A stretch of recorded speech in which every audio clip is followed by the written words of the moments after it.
Higit sa 274 billion pesos ang panukalang pondo para naman sa flood control projects.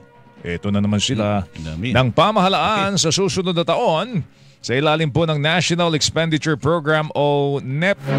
Ayon kay Budget Secretary Amin Apangandaman, mahigit sa 272 billion pesos dito ay sa Department of Public Works and Highways na namumula na naman ng hasang, habang mahigit sa 2 bilyong piso naman sa MMDA ang inilaang pondo para sa flood control project sa susunod na taon, mas mababa po kumpara po sa 350 billion pesos ngayong taon.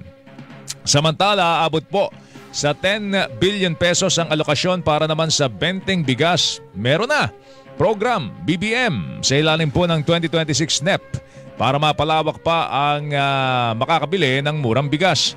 Nakapaloob po ang programa sa National Rice Program at merong alokasyon na 29.9 billion pesos na mas mataas sa 21.7 billion pesos sa ilalim naman ng 2025 national budget.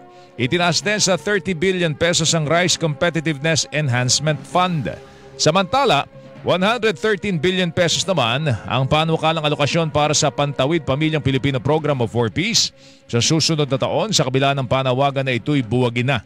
Ayon kay Pangandaman, batas ang 4Ps kaya kailangan paglaanan ng pondo at merong computation kung ilan ang mga benepisyaryo na mapapabilang sa programa. 1.9 billion pesos naman ang alokasyon para sa Walang Gutom 2027 Food Stamp Program.